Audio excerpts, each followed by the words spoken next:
Avanzamos hasta el siglo V después de Cristo, cuando el Imperio Romano ya ha caído y el cristianismo se convierte en la religión oficial de gran parte de Occidente. Hablamos de la Edad Media, cuando nos referimos al periodo de tiempo en el que la filosofía se centra en buscar una base racional a la doctrina cristiana. Es decir, busca elementos racionales para justificar dicha doctrina.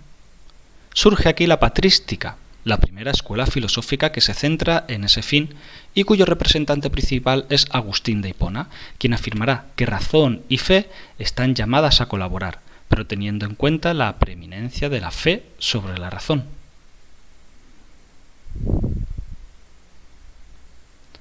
A partir del siglo II, la filosofía de Aristóteles es reintroducida en Europa a través de las traducciones y comentarios que hacen pensadores árabes como Averroes y Avicena.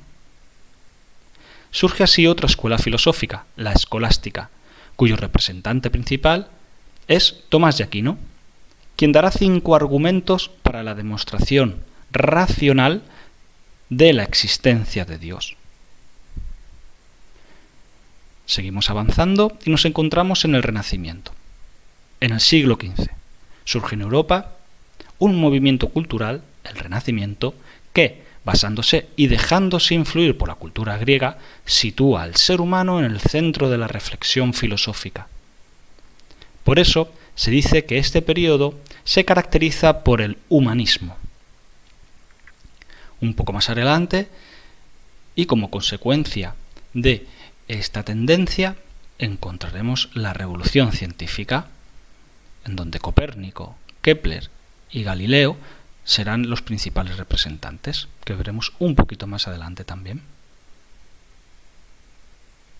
Ya en la modernidad, entre los siglos XVII y XVIII, el interés por el proceso y los límites de conocimiento del ser humano cobra gran importancia, es decir, el interés por la epistemología. Por eso se considera que la filosofía se orienta de modo principal hacia la teoría del conocimiento o epistemología. Surgen así 2 corrientes principales: el racionalismo, que sostiene la superioridad de la razón sobre los sentidos para alcanzar el conocimiento verdadero de la realidad, eligiendo las matemáticas como modelo válido de conocimiento. Así, por ejemplo, para el racionalismo siempre será más verdadero que 2 y 2 son 4 que el olor de una flor. Descartes, Spinoza y Leibniz serán los principales representantes de esta corriente filosófica. El empirismo sostiene la superioridad de los sentidos sobre la razón, por lo tanto, está en contra del racionalismo. Para el empirismo es la experiencia, los sentidos, de donde parte todo conocimiento, y sin ellos nunca podríamos tener ningún tipo de conocimiento. Surgen así, según los empiristas, cuando nacemos nuestra mente es un folio en blanco que vamos rellenando gracias a la experiencia que nos proporcionan los sentidos. Locke y Hume serán los principales representantes de esta corriente filosófica, el empirismo. Durante el siglo de las luces, en el siglo XVIII en Francia, muchas pensadoras y pensadores se preocupan por realizar una sola obra en donde se recogiesen todos los conocimientos que reflejaran una nueva visión de la vida que rompieran con las creencias tradicionales. Surge así la enciclopedia. La intención era fomentar la libertad de pensamiento y el espíritu crítico, como refleja la máxima de Kant, el principal ilustrado alemán: sapere aude, atrévete a pensar. Ya por último, encontramos a la filosofía contemporánea, que es la que llega hasta nuestros días. En ella, el talante crítico y la actitud de denuncia y sospecha caracterizan su forma de pensar, su forma de ser.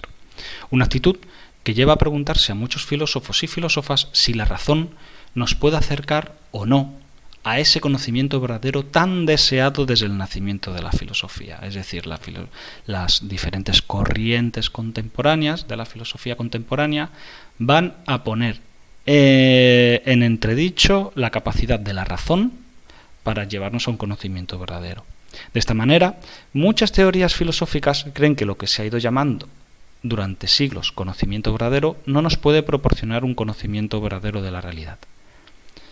Tenemos, por ejemplo, a Marx. Para Marx, nuestro conocimiento de la realidad está determinado por la sociedad capitalista. Para tener un conocimiento verdadero de la realidad, el proletario, los trabajadores y las trabajadoras, deben llevar a cabo una revolución obrera para eliminar ese sistema capitalista. Otra figura importante del pensamiento contemporáneo es Freud.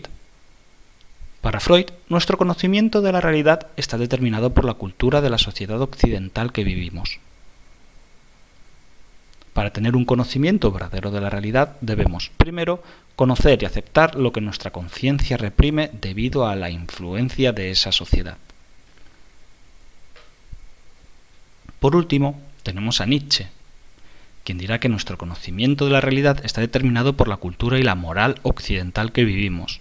Para tener un conocimiento verdadero de la realidad, según Nietzsche, debemos destruir la cultura y el conocimiento heredado para volverlo a construir tal y como el artista construye una obra de arte, sin reglas.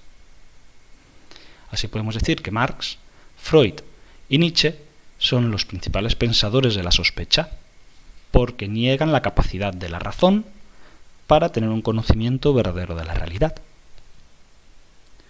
Sin embargo, existen otras posturas importantes en la filosofía contemporánea, como por ejemplo la fenomenología, cuyo padre es Husserl, quien critica el exagerado cientificismo del siglo XIX.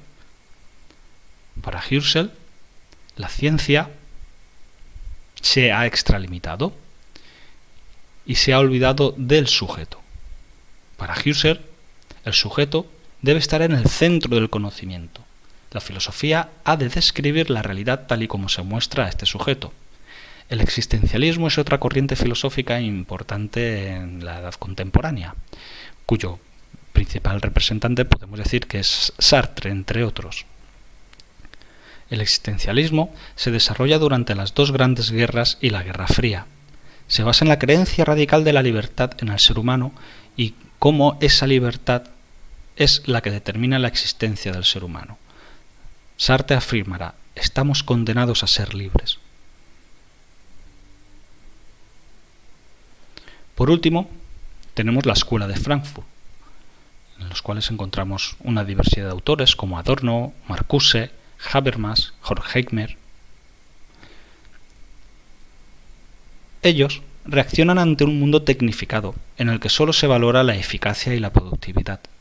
Critican el consumismo y la cultura masificada que deshumaniza la sociedad.